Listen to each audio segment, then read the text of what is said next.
আসসালামু আলাইকুম রহমতুল্লাহি ওয়া বারাকাতুহু। প্রিয় আলিম প্রথম ও দ্বিতীয় বর্ষের শিক্ষার্থী বন্ধুরা, কাছে এবং দূরে যারাই আছো সকলকে আন্তরিক ধন্যবাদ। আজকের অনলাইন ক্লাস 2020 তোমাদের সাথে থেকে আমাদেরকে ক্লাসে অংশগ্রহণ করার সুযোগ আমরা পেয়েছি। সুযোগ আল্লাহ দিয়েছেন, শুকরিয়া দান আলহামদুলিল্লাহ।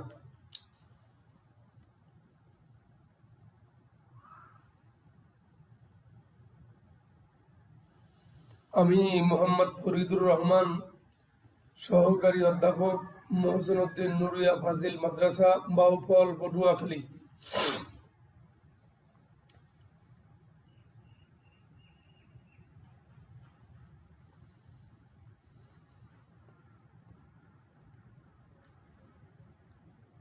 আলিম প্রথম ও দ্বিতীয় বর্ষের আল কোরআনুল কারীম এর অন্তর্ভুক্ত সুবৃহৎ সূরা সূরাতুল আনআমের কয়েকখানা আয়াতে কারিমা থেকে আমরা তেলাওয়াত করব, অনুবাদ শুনব। পাশাপাশি এর ভিতরকার ছোট বা ক্রিটিক্যাল কোশ্চেনের কিছু উত্তরও আমরা জানব ইনশাআল্লাহ।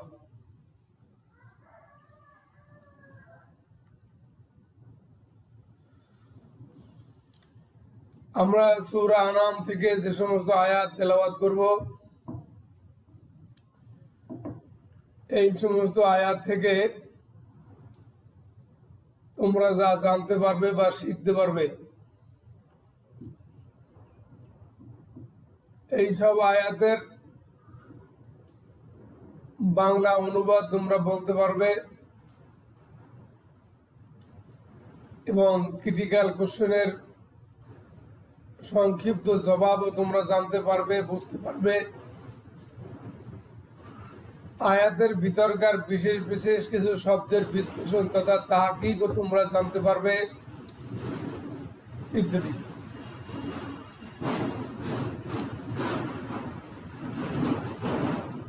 আউযু বিল্লাহি মিনাশ শাইতানির রাজীম। বিসমিল্লাহির রহমানির রহিম। وَإِذَا رَأَيْتَ الَّذِينَ يَخُوضُونَ فِي آيَاتِنَا فَأَعْرِضْ عَنْهُمْ حَتَّى يَخُوضُوا فِي حَدِيثٍ غَيْرِهِ وَإِمَّا يُنسِيَنَّكُمُ الشَّيْطَانُ فَلَا تَقْعُدُوا بَعْدَ الذِّكْرَىٰ مَعَ الْقَوْمِ الظَّالِمِينَ। ইরশাদ হচ্ছে, যখন আপনি তাদেরকে দেখেন যারা আমার আয়াত সমূহ দ্বিধা অন্বেষণ করে, তখন তাদের কাছ থেকে সরে যান,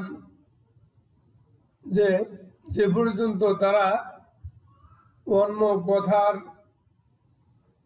প্রবৃত্ত না হয়। যদি শয়তান আপনাকে ভুলিয়ে দেয়, তবে স্মরণ হওয়ার পর জালেমদের সাথে উপবেশন করবেন না।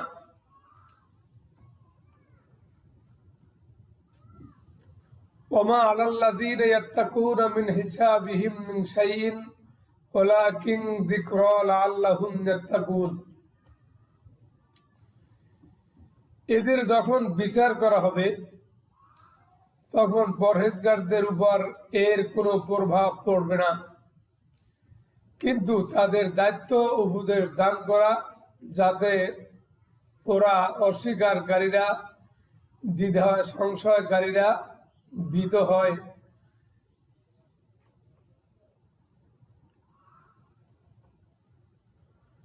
وَذَرِ الَّذِينَ اتَّخَذُوا دِينَهُمْ لَعِبًا وَلَهْوًا وَغَرَّتْهُمُ الْحَيَاةُ الدُّنْيَا وَذَكِّرْهُمْ بِهِ أَن تُبْصَرَ نَفْسٌ بِمَا كَسَبَتْ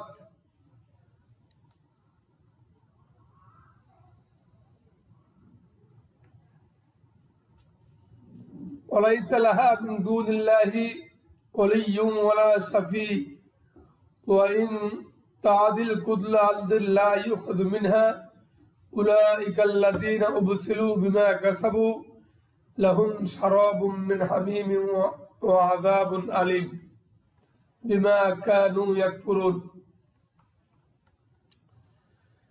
এরশাদ হচ্ছে, তাদেরকে পরিত্যাগ করুন যারা নিজেদের ধর্মকে ক্রীড়া ও কৌতুক রূপে গ্রহণ করেছে এবং পার্থিব জীবন যাদেরকে ধোকায় ফেলে রেখেছে।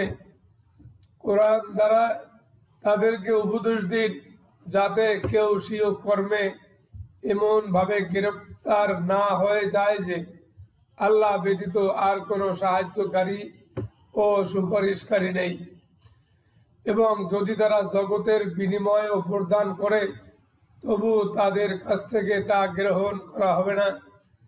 একাই স্বীয় কর্মে জড়িত হয়ে পড়েছে, তাদের জন্য উত্তপ্ত পানি এবং যন্ত্রণাদায়ক শাস্তি রয়েছে তাদের অস্বীকার করার কারণে।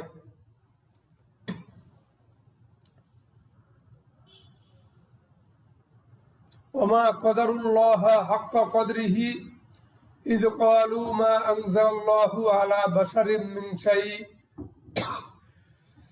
কুল মান আনজালাল কিতাবাল্লাযী জাআ বিহি মূসা নূরান ওয়া হুদাল লিন-নাস তাজআলুনাহু করাতিসা তুবদুনাহা ওয়া তুখফুনা কাসীরা ওয়া উল্লিমতুম মা লাম তা'লামু আনতুম ওয়ালা আবাউকুম কুলিল্লাহু সুম্মা দারহুম ফি খাওদিহিম ইয়ালাবুন। তারা আল্লাহকে যথার্থ মূল্যায়ন করতে পারেনি যখন তারা বলল আল্লাহ কোনো মানুষের প্রতি কোনো কিছু অবতীর্ণ করেননি। আপনি জিজ্ঞেস করুন, ওই গ্রন্থ আল কোরআন কে নাজিল করেছে? ওই গ্রন্থ তাওরাত কে নাজিল করেছে যা মূসা নিয়ে এসেছিল, যা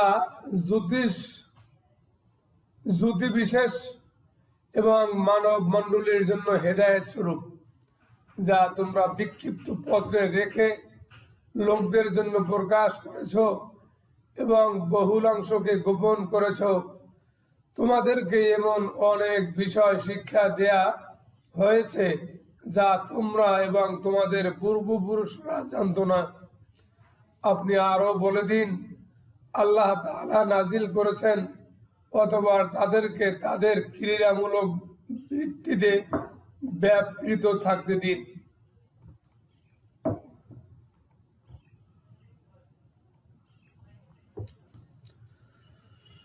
وهذا كتاب أنزلناه مبارك مصدق الذي بين يديه ولتنذر أم القرى ومن حولها والذين يؤمنون بالآخرة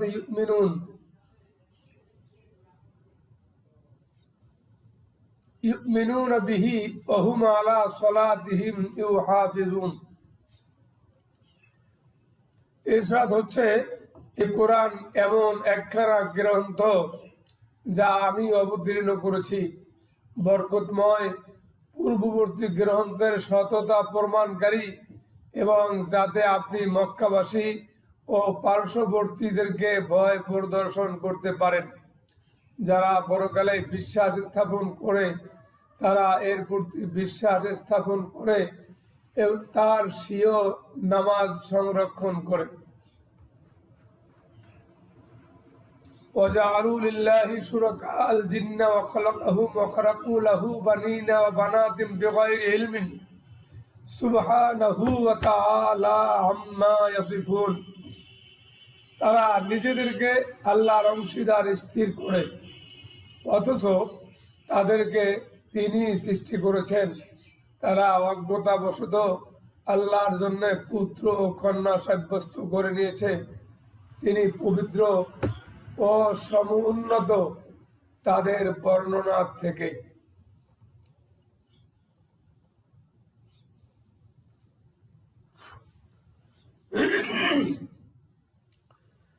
বাদিউস সামাওয়াতি ওয়াল আরদি আন্না ইয়াকুনু লাহু ওয়ালাদুন ওয়া লাম ইয়াকুল লাহু সাহিবা ওয়া কুল্লা শাইইন ওয়া হুয়া বিকুল্লি শাইইন আলিম।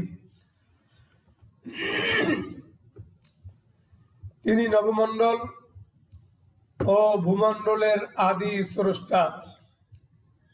কিরূপে আল্লাহর পুত্র হতে পারে অথচ তার কোনো সঙ্গী নেই? তিনি যাবতীয় কিছু সৃষ্টি করেছেন, তিনি সব বস্তু সম্পর্কে অত্যন্ত সুবিজ্ঞ। যালিকুমুল্লাহু রাব্বুকুম লা ইলাহা ইল্লা হুয়া খালিকু কুল্লি শাইইন ফাবুদুহু ওয়া হুয়া আলা কুল্লি শাইইন ওয়াকিল।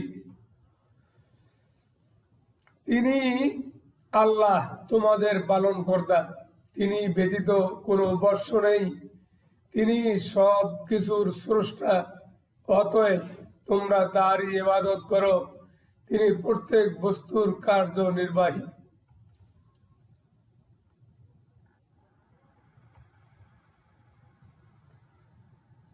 লা তুদরিকুহুল আবসার ওয়া হুয়া ইউদরিকুল আবসার ওয়া হুয়াল লাতীফুল খবীর। দৃষ্টিসমূহ তাকে পেতে পারে না, অবশ্য তিনি দৃষ্টিসমূহকে পেতে পারেন। তিনি অত্যন্ত সূক্ষ্মদর্শী ও সুবিজ্ঞ। কদ জাআকুম বাসাইরু মির রাব্বিকুম ফামান আবসারা ফালিনাফসিহি ওয়া মান আমিয়া ফাআলাইহা ওয়া মা আনা আলাইকুম বিহাফিজ। তোমাদের কাছে তোমাদের পালনকর্তার পক্ষ থেকে নিদর্শনাবলী এসে গেছে, অতএব যে প্রত্যক্ষ করবে সে নিজেরই উপকার করবে, এবং যে অন্ধ হবে অর্থাৎ প্রত্যক্ষ করবে না সে নিজেরই ক্ষতি করবে। আমি তোমাদের পর্যবেক্ষক নই।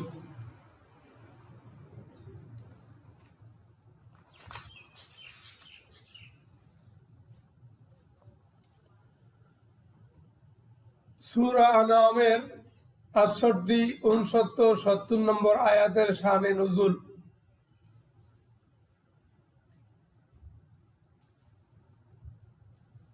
উক্ত আয়াতের শানে নজুল সম্পর্কে হযরত মুফাসসিরিন কিরাম বলেন, একদা সাহাবীগণ রাসূল সাল্লাল্লাহু আলাইহি ওয়াসাল্লামকে বললেন, হে আল্লাহর রাসূল, আমরা যদি কুরাইশ কাফেরদের এরূপ মজলিস বর্জন করে চলি এবং এরূপ কাজ হতে তাদেরকে বিরত না রাখি তবে আমাদের গুনাহ হবে কিনা?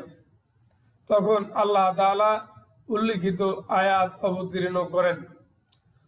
প্রখ্যাত তাফসীরবিদ হযরত আব্দুল্লাহ ইবনে আব্বাস রাদিয়াল্লাহু তাআলা আনহু হতে বর্ণিত, তিনি বলেন, আল্লাহ তাআলা যখন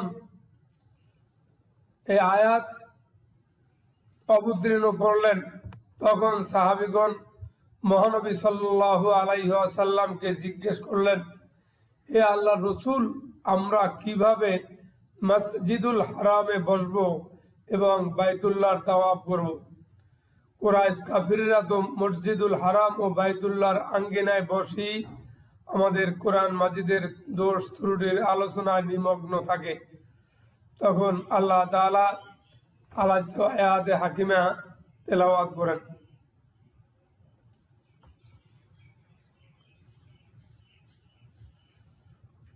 আয়াতের মধ্যকার ফাআরিদ আনহুম এর মর্মার্থ, আল্লাহ তাআলার বাণী ফাআরিদ আনহুম এর অর্থ হচ্ছে আপনি তাদের থেকে দূরে থাকুন বা তাদেরকে বর্জন করে চলুন। কথাটির মর্মার্থ বর্ণনায় তাফসীরকারদের মাঝে একাধিক মতবিরোধ পরিলক্ষিত হয়।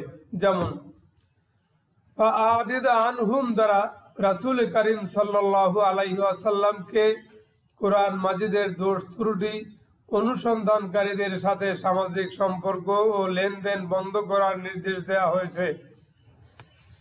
কতিপয় তাফসীরকারের মতে এর দ্বারা তাদের মজলিস বর্জন করার কথা বলা হয়েছে।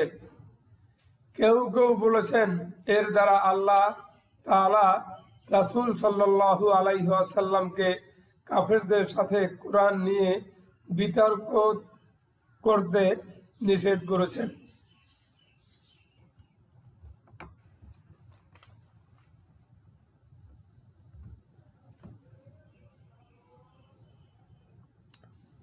উল্লিখিত আয়াতের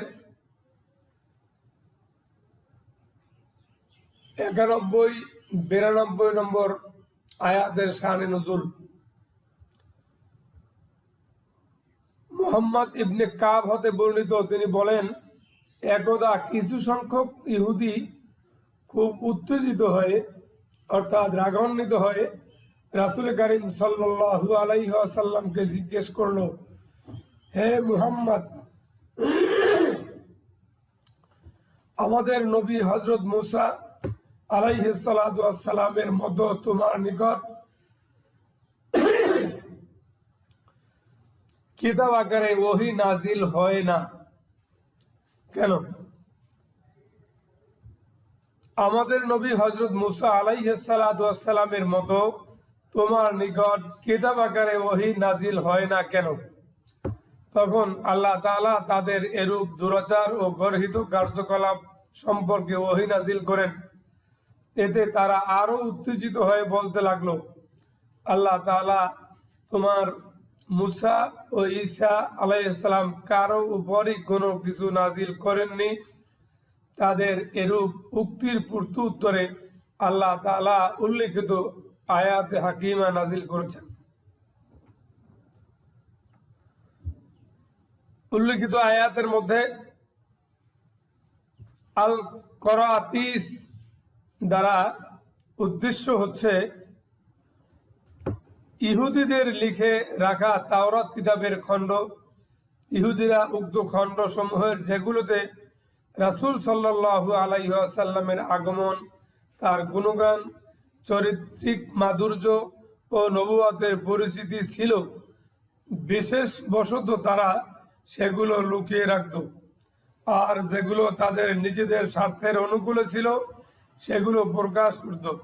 তাই আল্লাহ তাআলা বলেছেন, হে ইহুদিরা, তোমরা তাওরাতের বহু খণ্ডই প্রকাশ করছো না।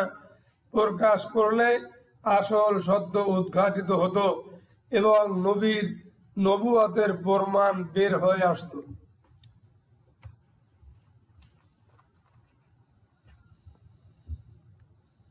আল্লাহ তাআলার বাণী, লা তুদরিকুহুল আবসার, আয়াতাংশের ব্যাখ্যায় তাফসীরকারগণের মাঝে বিভিন্ন মতবিরোধ পরিলক্ষিত হয়। যেমন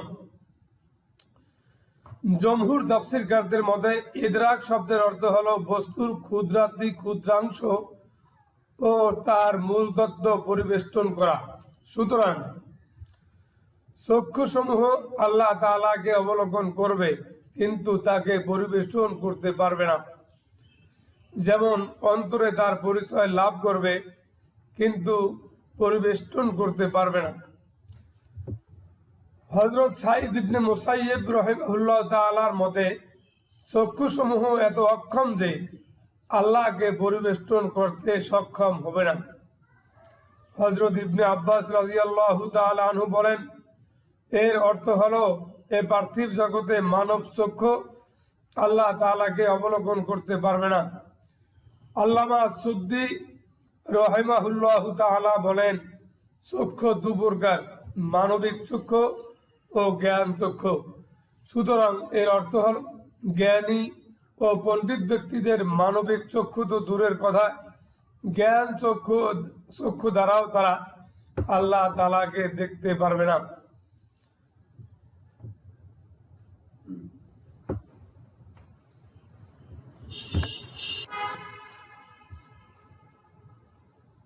প্রিয় শিক্ষার্থী বন্ধুরা,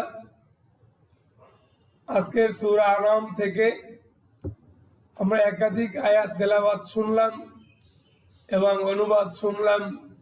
পাশাপাশি তেলাওয়াতকৃত আয়াতের ভিতরকার কয়েকটি বিশেষ ক্রিটিক্যাল ছোট্ট কোশ্চেনের উত্তর আমরা শুনলাম। কিতাবের আলোকে বিশেষভাবে তোমরা এই সমস্ত আয়াতের ক্রিটিক্যাল কোশ্চেনের উত্তর এবং সংক্ষিপ্ত শব্দ বিশ্লেষণ যা দেয়া আছে এগুলি তোমাদের আবাসনে বসে অত্যন্ত সুন্দরভাবে মনোযোগ দিয়ে বুঝবে এবং জানবে, এবং আমরা যে পরীক্ষায় উত্তীর্ণ হওয়া এবং একই ক্লাস থেকে অন্য ক্লাসে মান উন্নীত করা, এই বিষয় মান উন্নয়নের ক্ষেত্রে আমরা যেন অত্যন্ত চমৎকারভাবে আমাদের ফলাফল সন্তুষ্টজনকভাবে আমরা করতে পারি, এই আশাবাদ ব্যক্ত করে তোমাদের দীর্ঘায়ু হায়াত কামনা করে এবং পরবর্তী ক্লাসে তোমাদের সাথে আবার পুনরায় এই কোরআনুল কারীমের ক্লাসে একত্রিত হওয়ার তৌফিক আল্লাহ যেন আমাদের সকলকে দান করেন। আমিন সুম্মা আমিন। ওয়া আখির দাওয়ানা আনিল হামদুলিল্লাহি রাব্বিল আলামিন।